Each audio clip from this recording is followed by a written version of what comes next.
Hey parents, Cameron here with another at-home video which are designed to help you continue the conversation at home with your student. I'm really excited about this week as we get into our third week of the series, Welcome to the Party, where we've been talking about how we should be about celebrating when Jesus changes lives.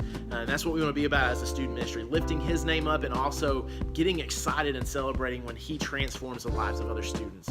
And so this week we're going to be getting into the parable of the lost coin. And one of the things I want to pull out tonight is not just that the woman in the story represents the character of God and his pursuit of us when we're lost, but also when she finds her coin, she calls her friends and her neighbors to come in and celebrate with her because she found that coin. And that's really what I want to focus in on tonight, is this idea of celebrating together, how we're not supposed to party alone, but that in this walking after Jesus and this celebration of Jesus transforming our lives and the lives of the people around us, we're supposed to do that with each other. And so we need biblical community. We need to party together. And we're going to be talking a lot about D groups tonight. And so as we get into that tonight, I just want you to be thinking through some questions that you can be asking your student over the next few days to kind of continue this conversation. First, when have you been through something where a group of people have actually helped you through that difficult time? Share a story from your life and then ask them to talk about something that they've been through as well. Second thing would be this, man.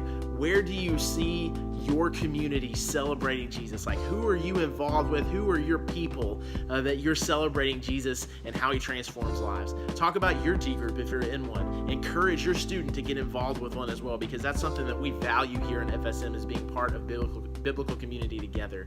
And so we want your students to be involved in that. I'm actually going to have cards for them to sign up for D groups tonight if they want to, if they haven't already. So they may bring it home, help them fill it out. If they don't get in the car with one, ask them, hey, did you sign up for a D group tonight? Because they might have done it before they left. But we want you guys to encourage them to do that as well, because being part of a small group and biblical community is such a huge part of following after Jesus, and we want your students to experience that as well. And so that's what we're going to be doing tonight. Don't forget, next week is our one night as we end this series, and we're going to come together. We're going to play a game called Extreme Bingo, which is going to be a lot of fun, but we're also going to be sharing the gospel and worshiping together.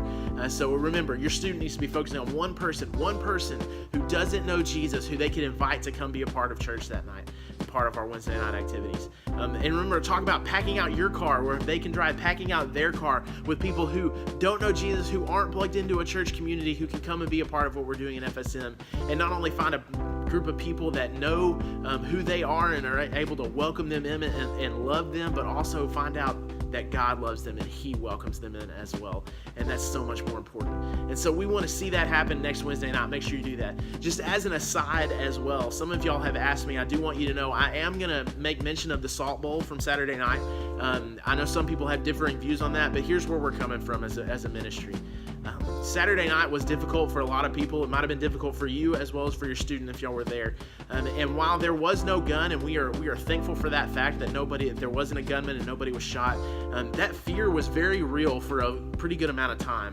And that's traumatic. And so dealing with that trauma, we want to be able to guide your students through that. And so tonight, I'm just going to make mention. It's not going to be the focal point of what we do, but I'm going to make mention of the fact that if they need to talk to somebody, I'm here. Our FSM volunteers are here. Their guidance counselor at school is there. You as parents are there to talk. Processing through these things by talking through it is one of the healthiest ways to deal with a traumatic event. And so we want to make sure that that's available to them. They know that people are around them that love them and that want to talk to them about it. And we want to encourage them to do that. So if you need help, if they need somebody to talk to and they express that to you, please reach out to us. We want to put them in a position to be able to work through this. And I'd be happy to meet with anybody that wants to chat. But just make sure that they are talking and processing through those things, because we want what's best for your student. We want them to help them manage this and process through this in a healthy way. So we're looking forward to tonight. I'm excited about getting into the Word and seeing your students.